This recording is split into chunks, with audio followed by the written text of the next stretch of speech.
Oras na ito ng pagtutuos. Tapusin na natin ang dapat pang tapusin. Mabuti na lang, kasama kayo. Madali tayo magkakaintindihan. Dahil kasali kayo rito. Kailangan ko ho ng pera. Malaking halaga. Anong palagay mo sa amin? Central Bank? At bakit bibigyan ka pa namin? Si Emil pala ho.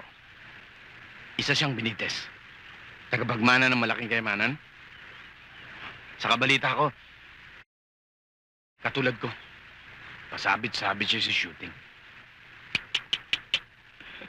Pag siya ng pangasawa ni Zen, ayos na kayo. Dapat lang malagay sa ayos ang buhay niya na sinira mo. Nang dahil sa'yo, muntik na... Oh? Bakit ganyan lang kasamaan mo, Joel?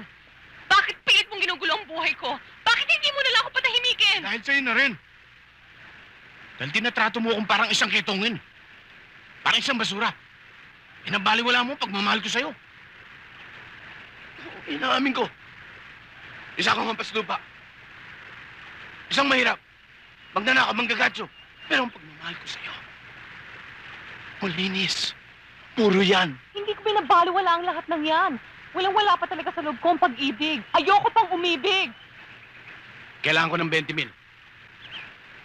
20,000? Sasakalin muna kita.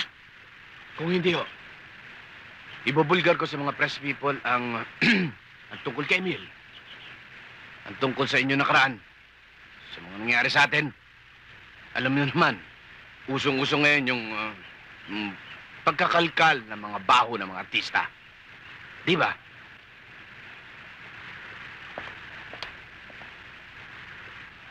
At kung magbibigay kami, ano? Tatahimik ako. Hindi kami magbibigay kahit na ano. Wala ka makukuha sa amin. Zen, kukontak ako. Much.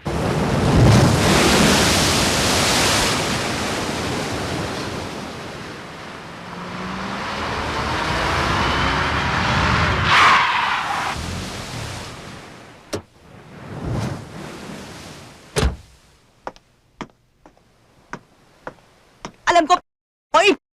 Gusto ko lang malaman nung alam ni Nando at ang pisa. Ano ginagawa mo sa bahay ko? Kanila. Alam mo kung Magpupulong ano ginagawa ko sa bahay mo? Ibigay mo sa akin ang anak ko. Walang kinabukasan ng bata sa'yo. Mabuti lang lagay namin. Mabuti lang ang lagay mo, Edwin!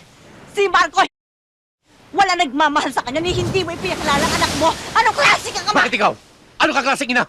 Inabandona mo kami, Jeba. Wala ka sa tamang... Kaya paano mo alagaan si Marco? Hindi totoo yan! Alam mo yon, wala kang makuhang matinong trabaho na kaya umalis ako. Kung ano man ang nangyari sa akin sa Canada, hindi sapat yung para ilayo mo sa akin ang anak ko at hindi mo ipakilala sa akin. Edwin, ito lang ang sasabihin ko sa'yo. Hindi ako aalis sa bahay na yun nang hindi ko kasama ang anak ko.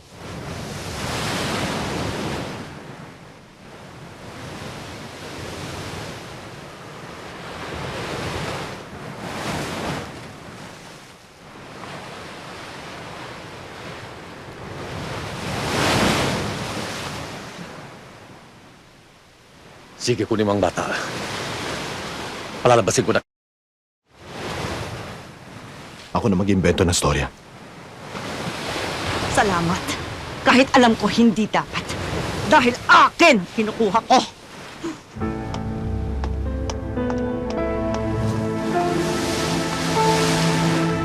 Nora? Nora?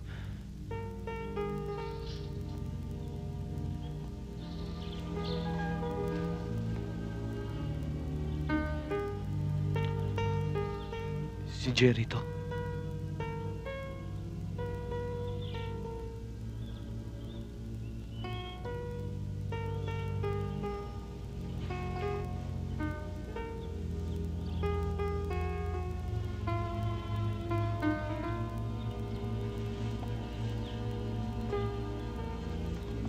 Nora?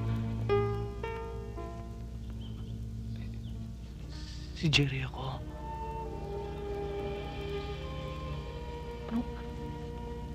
Pinuspital ka na ba nila? Nora? Pinatignan ka na ba sa isang espesyalista?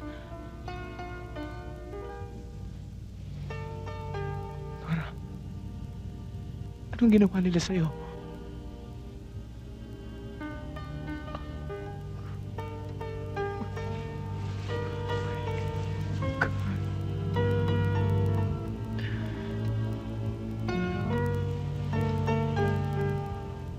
Nora, huwag ka mag-alala. Ilalayo kita rito. Ilalayo kita.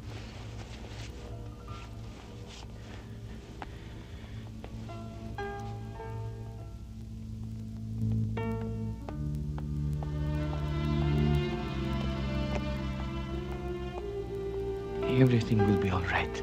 I'll take care of you. Hoy!